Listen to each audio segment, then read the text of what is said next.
নমস্কার বন্ধুরা, সবাইকে স্বাগত আজকের একটি নতুন ক্লাসে। আজকের এই ক্লাসে আমি আলোচনা করব ধ্বনি ও ধ্বনি পরিবর্তন থেকে গুরুত্বপূর্ণ 30টি এমসিকিউ। এর আগের ক্লাসে আমি ধ্বনি ও ধ্বনি পরিবর্তন থেকে 35টি এমসিকিউ নিয়ে আলোচনা করেছি। তোমরা চাইলে আগের ক্লাসটা একবার দেখে নিতে পারো। শুধু আপার প্রাইমারি পরীক্ষার ক্ষেত্রে নয়, সমস্ত ধরনের প্রতিযোগিতামূলক পরীক্ষার ক্ষেত্রে ব্যাকরণের এই ক্লাসগুলি খুবই গুরুত্বপূর্ণ। চলো তাহলে আজকের ক্লাসটি শুরু করা যাক। আজকের প্রথম প্রশ্ন, নিচের কোনটি অর্ধ স্বরধ্বনি নয়? তাহলে কি বলেছে? অর্ধ স্বরধ্বনি নয়। তাহলে প্রথমে আমাদের কি জেনে নিতে হবে? অর্ধ স্বরধ্বনি কোনগুলো? অর্ধ স্বরধ্বনি হলো রস্যই, রস্য, এ আর ও। এই চারটা হলো অর্ধ স্বরধ্বনি। তাহলে কি বলেছে এখানে? অর্ধ স্বরধ্বনি নয় কোনগুলো? তাহলে অপশনে দেখো বি। বিটা হচ্ছে এখানে অ কিন্তু অর্ধ স্বরধ্বনি নয়। তাহলে আমাদের উত্তর হবে কি? বি। পরের প্রশ্ন, নিচের কোনটি বর্ণ নয় কিন্তু ধ্বনি? অ, আ, এ, ও। কি বলেছে? বর্ণ নয় কিন্তু ধ্বনি। সঠিক উত্তর হবে সি, এ। পরের প্রশ্ন, উচ্চারণ স্থান অনুযায়ী রস্য হলো কণ্ঠস্বর, তালব্যস্বর, কণ্ঠ তালব্যস্বর, ওষ্ঠস্বর। তাহলে রস্য হবে কি? রস্য হবে ডি, ওষ্ঠস্বর। দেখো রস্য উচ্চারণ করতে গেলে আমাদের ঠোঁট দুটো প্রসারিত হচ্ছে, তাই এদেরকে বলা হয় ওষ্ঠস্বর। রস্যই এ, এ জিহ্বার অবস্থান অনুযায়ী সম্মুখ স্বর, পশ্চাৎ স্বর, কেন্দ্রীয় স্বর সবকটি। সঠিক উত্তর হবে এ, সম্মুখ স্বর। দেখো তোমাদেরকে আমি একটা ছক দেখাচ্ছি। এই ছকটা কিন্তু তোমরা মনে রাখলে আমি যে এই ধরনের যে প্রশ্নগুলো এখানে রেখেছি তোমরা সহজে এইগুলো অ্যান্সারগুলো করে নিতে পারবে। দেখো এদিকে আছে উচ্চ, উচ্চ মধ্য, নিম্ন মধ্য, নিম্ন, সংবৃত্ত, অর্ধ সংবৃত্ত, অর্ধ বিবৃত, বিবৃত। উপরে আছে সম্মুখ স্বরধ্বনি, কেন্দ্রীয় স্বরধ্বনি, পশ্চাৎ স্বরধ্বনি। নিম্নে কি আছে? প্রসারিত স্বরধ্বনি, মধ্যস্থ স্বরধ্বনি, কুঞ্চিত বা বর্তুল স্বরধ্বনি। তাহলে কি পড়ছে? প্রথমে রস্যই এ, এ, তারপর শেষে দেখো রস্য ও অ, আর মাঝে আমরা রেখেছি আ। এই ছকটা তোমরা একবার ভালো করে দেখে নেবে। তাহলে দেখো এরপরে এই ধরনের অনেক প্রশ্ন আছে, তোমরা কিন্তু এগুলো সহজেই উত্তর করতে পারবে। দেখি তাহলে পরের প্রশ্নটা কি? কেন্দ্রীয় স্বরধ্বনির উদাহরণ কোনটি? রস্যই, অ, আ, দীর্ঘই। সঠিক উত্তর হবে সি, আ। তাহলে ছকটা দেখো ছকটাতে কি আছে? কেন্দ্রীয় স্বরধ্বনি আ। তাহলে তোমরা সহজেই উত্তরটা করে, এই ছকটা মনে রাখলে সহজেই উত্তরটা তোমরা পেয়ে যাচ্ছ। তাহলে এই ছকটাই হচ্ছে এই উত্তরগুলো করার আসল সূত্র। চলো তাহলে এটা কি হলো? এর কেন্দ্রীয় স্বরধ্বনির উদাহরণ আ। পরের প্রশ্ন, পশ্চাৎ স্বরধ্বনি হলো অ, ও, রস্য সবকটি।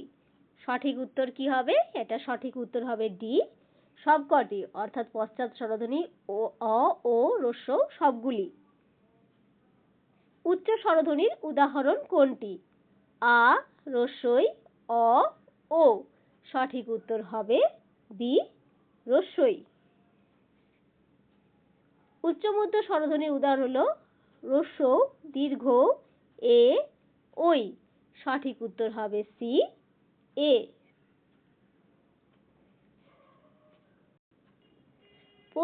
প্রসিত বা প্রসারিত স্বরধ্বনি কোনটি? রস্যই এ, এ সবকটি সঠিক। সঠিক উত্তর হবে ডি, সবকটি সঠিক। কুঞ্চিত স্বরধ্বনির উদাহরণ কোনটি? অ, ও, রস্য সবকটি সঠিক। তোমরা উত্তর দেওয়ার চেষ্টা করো, তোমরা ভাবো কোনটা হতে পারে। হ্যাঁ, এটা হবে ডি, সবকটি সঠিক। অর্থাৎ অ, ও এবং রস্য এইগুলি সবগুলিকে বলা হয় কুঞ্চিত স্বরধ্বনি। সংবৃত্ত স্বরধ্বনির উদাহরণ কোনটি? রস্যই, অ, আ, দীর্ঘই। সঠিক উত্তর কি হবে? সঠিক উত্তর হবে এ, হস্যই। বিবৃত স্বরধ্বনির উদাহরণ কোনটি? অ, আ, হস্যই, দীর্ঘই। সঠিক উত্তর হবে বি, আ। তাহলে দেখো ওই ছকটার মধ্যেই কিন্তু সব আছে, তোমরা যদি ছকটা মনে রাখতে পারো তাহলে এই প্রশ্নগুলোর উত্তর দিতে কিন্তু তোমাদের কোনো অসুবিধা হবে না। আর পরীক্ষাতে এই ধরনের প্রশ্ন কিন্তু একটা এসেই থাকে। পরের প্রশ্ন, জিহ্বার ওঠানামা অনুসারে নিচের কোন দুটি উচ্চস্বর? রস্বই হস্যই হস্য, এ, ও, এ, অ, আ, ও। তাহলে সঠিক উত্তর হবে হস্যই আর হস্য। পরের প্রশ্ন, হস্যই মৌলিক স্বরধ্বনিকে কি বলা হয়? সম্মুখ স্বরধ্বনি, উচ্চ স্বরধ্বনি, প্রসারিত স্বরধ্বনি, ওপরের সবকটি। সঠিক উত্তর হবে ডি, ওপরের সবকটি। আমৌলিক স্বরধ্বনিকে কি বলা হয়? কেন্দ্রীয় স্বরধ্বনি, নিম্ন স্বরধ্বনি, বিবৃত স্বরধ্বনি, সবকটি সঠিক। সঠিক উত্তর হবে ডি, সবকটি সঠিক। নিচের কোনটি যৌগিক স্বরের নাম নয়? দেখো কি বলেছে, যৌগিক স্বরের নাম নয়। এই নয় জিনিসটা তোমরা একটু ভালো করে দেখবে, পরীক্ষার সময় আমাদের কিন্তু এটা মিস্টেক হয়ে যায়, নয়টা আমরা দেখি না, উত্তরটা আমরা ভুল করে চলে আসি। তাহলে এটা একটু মাথায় রাখবে। নিচের কোনটি যৌগিক স্বরের নাম নয়? সংবৃত্ত স্বর, যুগ্ম স্বর, সন্ধি স্বর, সন্ধ্যাক্ষর। তাহলে কোনটা হবে? উত্তর হবে এ, সংবৃত স্বর। সংবৃত স্বর যৌগিক স্বরের নাম নয়, বাদ বাকিগুলো যুগ্ম স্বর, সন্ধি স্বর এবং সন্ধ্যাক্ষর, এইগুলো যৌগিক স্বরের অপর নাম। উচ্চারণ স্থান অনুযায়ী দন্তন্য হলো দন্ত ব্যঞ্জন, দন্তমূলীয় ব্যঞ্জন, দন্তস্থ ব্যঞ্জন, মূর্ধন্য ব্যঞ্জন। সঠিক উত্তর হবে বি, দন্তমূলীয় ব্যঞ্জন। পরের প্রশ্ন, স্পর্শ ব্যঞ্জনের অপর নাম কি? কণ্ঠ ব্যঞ্জন, বর্গীয় ব্যঞ্জন, তালব্য ব্যঞ্জন, ওষ্ঠ ব্যঞ্জন। সঠিক উত্তর হবে বি, বর্গীয় ব্যঞ্জন।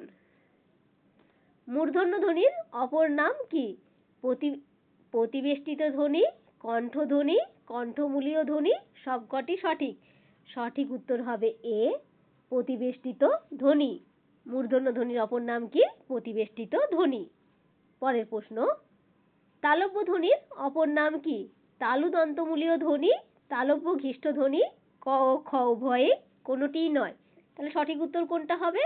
সঠিক উত্তর হবে সি, ক ও খ উভয়ে, অর্থাৎ তালু দন্তমূলীয় ধ্বনি এবং তালব্য ঘিষ্ট ধ্বনি দুটি তালব্য ধ্বনির অপর নাম। স্পর্শ বর্ণ ও ঊষ্ম বর্ণের মধ্যে অবস্থান করে যে বর্ণগুলি তাদের কি বলে? অন্তস্থ বর্ণ বা অর্ধস্বর, স্পর্শ বর্ণ, ঘিষ্ট বর্ণ, ঊষ্ম বর্ণ। সঠিক উত্তর হবে এ, অন্তস্থ বর্ণ বা অর্ধস্বর। পরের প্রশ্ন, ঘোষ অল্পপ্রাণ ব্যঞ্জন কোনটি? চ, ছ, বর্গীয় জ, ঝ। সঠিক উত্তর হবে সি, বর্গীয় জ। ঘোষ ব্যঞ্জন কোনগুলো? ঘোষ ব্যঞ্জন হচ্ছে বর্গের তৃতীয়, চতুর্থ, পঞ্চম। আর অল্পপ্রাণ কোনগুলো? প্রথম এবং তৃতীয়। তাহলে বর্গীয় কি হচ্ছে? চ, ছ, বর্গীয়। এই বর্গীয়টা কিন্তু তৃতীয়তে পড়ছে, মানে ঘোষও হচ্ছে এবং অল্পপ্রাণ হচ্ছে, তাই এটা আমরা বর্গীয়কে বলেছি ঘোষ অল্পপ্রাণ ব্যঞ্জন। তালিবস্য হলো ঊষ্মধ্বনি, শীর্ষধ্বনি, অঘোষ ব্যঞ্জন, সবকটি। সঠিক উত্তর হবে ডি, সবকটি। পরের প্রশ্ন, তাড়িত অল্পপ্রাণ ব্যঞ্জন কোনটি? ট, রস্বই, ঢয় শূন্য র, ঢয় শূন্য র। সঠিক উত্তর হবে সি, ঢয় শূন্য র। এর প্রত্যেকটা ব্যাখ্যা কিন্তু আমি আগের ক্লাসে দিয়েছি, তোমরা এর ব্যাখ্যাগুলো চাইলে কোনটা তাড়িত অল্পপ্রাণ বা কোনটা ঘোষ ব্যঞ্জন, কোনটা অঘোষ ব্যঞ্জন, সবগুলো কিন্তু আগের ক্লাসে পেয়ে যাবে, তাই তোমরা আগের ক্লাসটা একবার দেখে নিও। ল হলো কম্পিত ব্যঞ্জন, পার্শ্বিক ব্যঞ্জন, তাড়িত ব্যঞ্জন, কোনটি নয়।